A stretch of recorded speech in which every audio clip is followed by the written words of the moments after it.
speed, instantaneous speed, average velocity, instantaneous velocity and average acceleration, instantaneous acceleration. समझ में आई बात? ये सारा क्वांटिटी को हमको क्या करना है? क्वांटिटीज को डिफाइन करना है.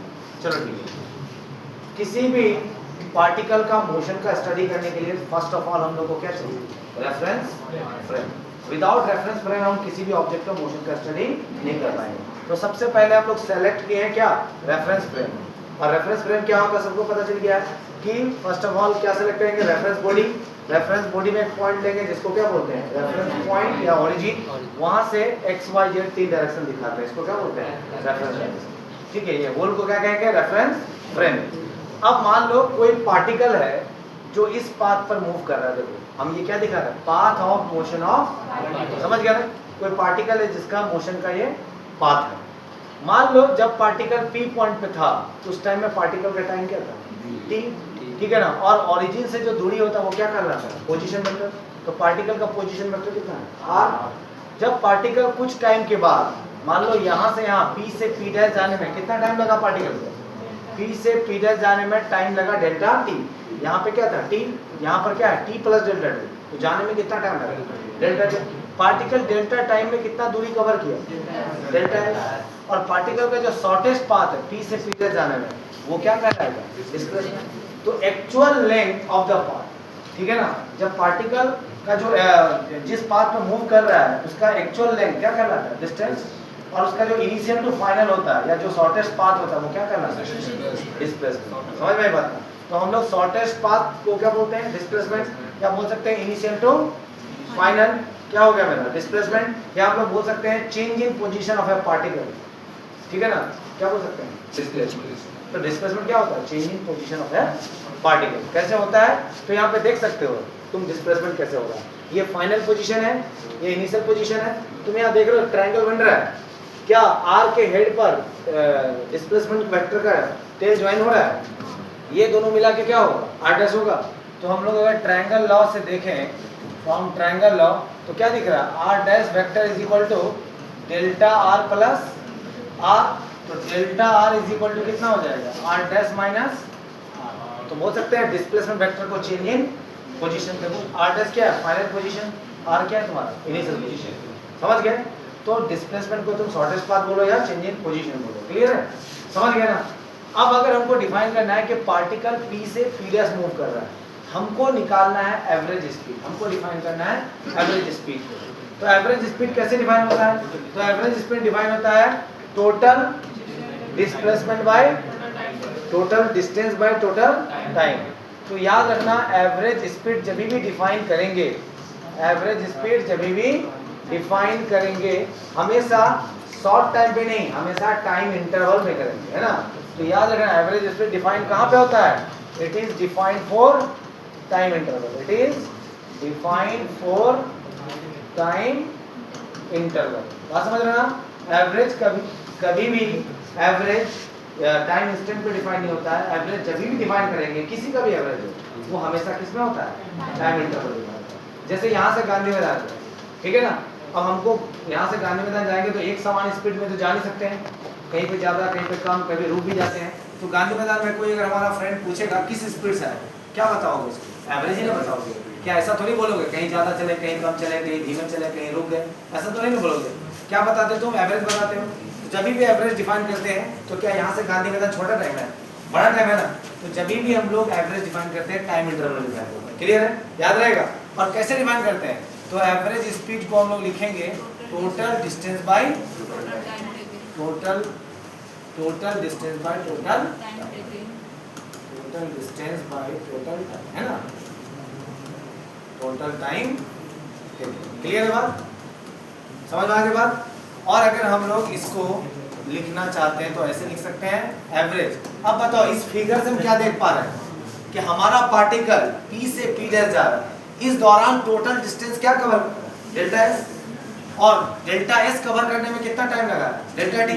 तो क्या हम इस डायग्राम के अकॉर्डिंग यहाँ लिख सकते हैं total distance by average speed को हम क्या लिख सकते हैं?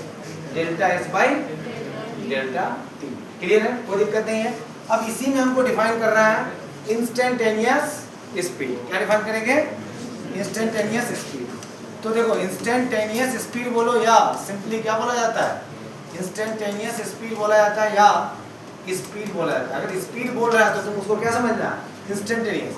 और जब भी इंस्टेंटेनियस स्पीड डिफाइन करते हैं याद रखना ये टाइम इंटरवल में नहीं डिफाइन होता है। इंस्टेंटेनियस जब भी डिफाइन होता है वो टाइम इंस्टेंट पे डिफाइन होता है, एक पर्टिकुलर टाइम। जैसे कि अभी हम बोलेंगे हमारा स्पीड क्या है, क्या बोलोगे, 0। ये कौन सा स्पीड बता रहे हो तुम मेरा, ये इंस्टेंटेनियस स्पीड। क्लियर है बात ना। तो एक पर्टिकुलर टाइम में किसी भी ऑब्जेक्ट का तुम जो स्पीड बताते हो वो क्या कहलाता है, इंस्टेंट। जैसे कार में बैठे हो, सडनली मम्मी का फोन आया, बोलेगा कार का स्पीड क्या है तुम्हारा, तुम बोलते हो अभी मेरा कार का स्पीड 100 किलोमीटर पड़ा हुआ है, तुम क्या बता रहे हो, इंस्टेंटेनियस। तुम बाइक से चल रहे हो, एक पर्टिकुलर टाइम पे जो बाइक का स्पीड बता रहे हो कि हमारा बाइक अभी 90 किलोमीटर की रफ्तार, किलोमीटर पर आवर की रफ्तार से क्या कर रहा है, मूव कर रही है, तो हम क्या बोलेंगे, वो कौन सा स्पीड बता रहे हैं, इंस्टेंटेनियस। इंस्टेंटेनियस हमेशा क्या होता है, एक छोटे टाइम में डिफाइन होता है, it is defined for time instant. अब छोटे टाइम में डिफाइन हो रहा है तो क्या तुम लोग को पीछे हम पढ़ा चुके हैं, जब भी छोटे टाइम में कोई भी चीज लिखना होता है तो हम लोग क्या लिखते हैं, v इक्वल टू डेल्टा, इसके जगह क्या लिखेंगे, d। याद करो, बताया था कि नहीं। तो ds y क्या लिखेंगे, पर्टिकुलर टाइम, छोटा टाइम को क्या लिखेंगे, d। क्या तुमको समझ में आया, सब पीछे पढ़ाया हुआ है कि नहीं। जब भी बड़ा चीज दिखाना है तो डेल्टा से दिखाना है, छोटा दिखाना है तो किससे दिखाना है, d से दिखाना है। तो बताओ इंस्टेंटेनियस स्पीड का मैथमेटिकल फॉर्मूला क्या होगा, v equal to ds by dt। Clear है, कोई दिक्कत, समझ में आ गया ना। तो इंस्टेंटेनियस स्पीड हो गया ds by dt, average speed हो गया delta s by delta t। चलो आगे देखते हैं 5th number, average velocity. Average velocity, अब बताओ फिर से एवरेज डिफाइन कर रहे हैं हम लोग। तो एवरेज जब डिफाइन करेंगे तो वेलोसिटी कैसा क्वांटिटी, वेक्टर। ठीक है, तो हम लोग ऐसे लिख सकते हैं यहाँ पर va, v का वेक्टर लगा दे रहे हैं क्योंकि वेलोसिटी वेक्टर क्वांटिटी है। एवरेज डिफाइन करते हैं, बताओ छोटे टाइम में कि बड़े टाइम में, बड़े टाइम में। तो क्या किस में डिफाइन होगा, it is defined for time interval. Average हमेशा टाइम इंटरवल में डिफाइन होता है, ठीक है। और एवरेज वेलोसिटी को हम क्या लिखेंगे भाई, एवरेज वेलोसिटी को जो लिखेंगे हम लोग टोटल डिस्प्लेसमेंट बाय टोटल, क्या लिखेंगे, total displacement by total time taken, total time. देखो जब स्पीड डिफाइन किए तो वहां क्या लिखे, total distance by total time. जब एवरेज वेलोसिटी डिफाइन करेंगे तो क्या लिखेंगे, total displacement by total time. अगर तुम लोग फिगर को देखो तो फिगर में डिस्प्लेसमेंट क्या है, d से दिखाया, डेल्टा r से दिखाया, ये जो शॉर्टेस्ट पाथ है p से p है, यही ना हमारा डिस्प्लेसमेंट है। तो क्या लिखेंगे, डेल्टा r। अब डेल्टा r कवर करने में, डिस्प्लेसमेंट कवर करने में कितना टाइम लगा, डेल्टा t। तो बताओ हम यहाँ पे क्या लिखेंगे, हम लोग लिखेंगे एवरेज वेलोसिटी को delta r bye delta t। क्या तुम समझ पा रहे हो मेरी बात, समझ गए, क्या लिखेंगे, delta r bye delta t। और अगर इंस्टेंटेनियस को डिफाइन करना है, किसको, इंस्टेंटेनियस वेलोसिटी को डिफाइन करना है तो कैसे लिखेंगे, तो इंस्टेंटेनियस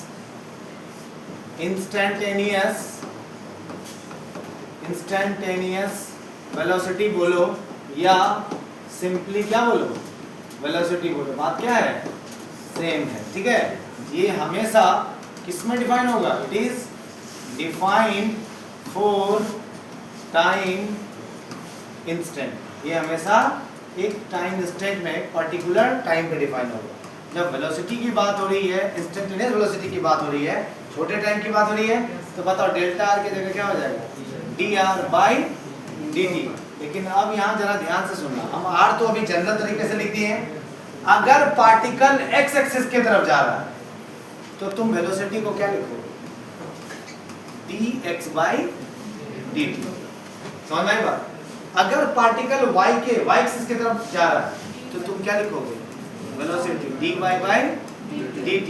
और अगर पार्टिकल z की तरफ जा रहा है तो क्या लिखोगे, dz बाय dt। समझ में आगे बात। तो पार्टिकल x की तरफ जा रहा है तो dx बाय dt, y की तरफ जाएगा तो dy बाय dt करना, और z की तरफ जाएगा तो dz बाय dt करना। क्या तुम वेलोसिटी निकालना सीखे, वेलोसिटी को मैथमेटिकली कैसे लिखते समझ में आया। तो क्या दिया रहे क्वेश्चन में, अगर पोजीशन टाइम का रिलेशन दिया रहे, सपोज करो क्वेश्चन में ऐसा दे रखे t³ + 2t + 6 देखो ये जो x है, x क्या बता रहा है? पोजीशन। क्या टाइम के साथ पोजीशन चेंज हो रहा है? अगर t बदलेगा तो x बदलेगा। अगर x t का रिलेशन गिवन होगा तो तुम क्या कर देना? डिफरेंशिएट कर देना। क्या कर देना? डिफरेंशिएशन। मतलब dx by dt कर देना तो क्या मिल जाएगा तुम्हें? वेलोसिटी मिल जाएगा। समझ गए? जब भी पोजीशन टाइम का रिलेशन दिया रहेगा, डिफरेंशिएट कर देना, तुमको क्या मिल जाएगा? वेलोसिटी मिल जाएगा। क्लियर? क्वेश्चंस करवाएंगे वहां पे क्लियर हो जाएगा। अभी फिलहाल समझ गए कि x की तरफ वेलोसिटी क्या होता है, y की तरफ क्या होता है और z की तरफ क्या होता है। एक और लास्ट, एवरेज एक्सीलरेशन। क्या बोलेंगे? Average acceleration. अब बताओ एवरेज एक्सीलरेशन, ये भी क्या है? वेक्टर क्वांटिटी है, ठीक है ना? इसको भी किस में डिफाइन करेंगे? इट इज डिफाइंड, एवरेज है तो it is defined for time interval. Average define किस पे करते हैं? Time interval. अब बताओ एवरेज एक्सेलरेशन को क्या लिखेंगे? एवरेज एक्सेलरेशन को क्या लिखेंगे भाई? तो change in velocity, change in velocity by time. ठीक है, बात समझे? जैसे कि कोई पार्टिकल है, देखो कोई पार्टिकल है इस तरीके से यहाँ पर मूव कर रहा है, ठीक है ना? ये कोई पार्टिकल है जो इस पाथ में इस तरीके से क्या कर रहा है? मूव कर रहा है। अगर हमको इस पॉइंट पे P पॉइंट पर बात करें वेलोसिटी, तो जिस पॉइंट पे वेलोसिटी निकालना वहां पर क्या करेंगे? टेंजेंट होगा। ये जो टेंजेंट है ये P पॉइंट पे क्या बता रहा है? वेलोसिटी। यहाँ पर का टाइम कितना है? t। जब यहाँ पर पहुंचा P डैश पॉइंट पे, तो यहाँ पर का टाइम कितना आ जाएगा? t plus delta T. तो यहाँ पर का बताओ जरा क्या हो जाएगा? Velocity P dash Vp dash. तो बताओ जब P पे था तो वेलोसिटी कितना था? Vp। जब पार्टिकल P डैश पॉइंट पे पहुंचा तो वेलोसिटी कितना होगा? Vp dash. तो पार्टिकल P से P डैश गया तो पार्टिकल का वेलोसिटी चेंज हुआ नहीं। तो हम क्या लिखेंगे यहाँ पर? एवरेज एक्सेलरेशन अगर हमको यहाँ पे लिखना है तो हम क्या लिखेंगे? Average acceleration equal to change in velocity by delta t. मेरा लिखेंगे। और चेंज इन वेलोसिटी को क्या लिखेंगे जरा ध्यान से? चेंज मतलब फाइनल माइनस इनिशियल। फाइनल क्या है? Vp dash minus Vp by कितना? Delta T. तो change in velocity by time को हम लोग क्या बोलते हैं? एक्सेलरेशन। समझ में आई बात? तो delta v bye delta T को क्या बोलेंगे? एक्सेलरेशन। और यहीं पे अगर हमको इंस्टेंटेनियस एक्सेलरेशन डिफाइन करना है, क्या करना है? इंस्टेंटेनियस एक्सेलरेशन डिफाइन करना है। तो इंस्टेंटेनियस एक्सेलरेशन बोलो या सिंपली क्या बोला जाता है? एक्सीलरेशन। क्लियर है? तो इंस्टेंटेनियस हमेशा किस पे डिफाइन होता है? It is defined for time instant. Instantaneous हमेशा टाइम इंस्टेंट पर्टिकुलर टाइम पे होता है। और अभी भी हम लोग पढ़े इंस्टेंटेनियस का मतलब एक्सेलरेशन का मतलब a इक्वल टू क्या लिखना? dv। यहाँ डेल्टा v है तो यहाँ क्या लिखाएगा? dv bye dt। क्या लिखेंगे? dt। समझ गया ना मेरी बात? और अगर x डायरेक्शन में एक्सेलरेशन निकालना है, किसमें? और अगर हम लोग को x डायरेक्शन पे एक्सेलरेशन निकालना है तो हम लोग क्या लिखेंगे? तो हम लोग लिखेंगे ax equal to dv x by dt। x direction में एक्सेलरेशन निकालना है तो वेलोसिटी किस डायरेक्शन में? v x direction. ये v के नीचे x लिख रहा है, याद रखना। ये x क्या बता रहा है? वेलोसिटी इन x डायरेक्शन। अगर y डायरेक्शन में निकालना है तो dvy बाय dt। और अगर z डायरेक्शन में निकालना है तो dvz बाय dt। लेकिन इस फॉर्मूला को देखो और भी हम क्या लिख सकते हैं, जरा ध्यान से देखना। अब बताओ dvx by dt को हम क्या लिख सकते हैं? vx वेलोसिटी इन x डायरेक्शन क्या लिखेंगे? d by dt तो है ही ना। vx के जगह क्या लिख सकते हैं? dx by dt। तो बताओ इसी एक्सेलरेशन को हम क्या लिखेंगे? d2x by, देखो इसको बोलते हैं डबल डिफरेंशिएशन। क्या बोलते हैं? देखो dx by dt तो डिफरेंशिएशन है ही, उसको एक और बार डिफरेंशिएशन करना है तो क्या बोलेंगे? Double difference. d2x by dt square को हम x को कितना बार डिफरेंशिएट कर रहे हैं? 2 बार। जैसे हम अभी भी बोल रहे हैं तुम लोग को कि पोजीशन टाइम का रिलेशन दिया हुआ है। मान लो किसका रिलेशन दे रखा है? पोजीशन टाइम का। एक बार डिफरेंशिएशन करोगे तो क्या मिलेगा? वेलोसिटी। देखो एक बार डिफरेंशिएशन करोगे तो क्या मिलेगा?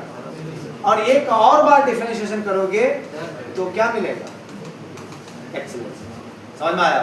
तो अगर पोजीशन टाइम का रिलेशन दिया हुआ है एक बार डिफरेंशिएशन लगाना तो वेलोसिटी मिल जाएगा, एक और बार लगा देना तो क्या मिल जाएगा, एक्सेलरेशन। तो ये यही बता रहा है कि हम एक्सेलरेशन को dv/dt लिख सकते हैं या d2x/dt स्क्वायर लिख सकते हैं। हम एक्सेलरेशन को dv/dy लिख सकते हैं या फिर क्या लिख सकते हैं, d2y इसको लिख सकते हैं d2y/dt स्क्वायर, या फिर हम लोग इसको क्या लिख सकते हैं, dvz को लिख सकते हैं dz/dt, तो इसको लिख सकते हैं d2z/dt स्क्वायर। मतलब अगर पोजीशन टाइम का रिलेशन दिया रहे, एक बार डिफरेंशिएशन करोगे वेलोसिटी मिलेगा, एक और बार कर दोगे तो क्या मिलेगा, एक्सेलरेशन। क्लियर है, कोई दिक्कत? ठीक है।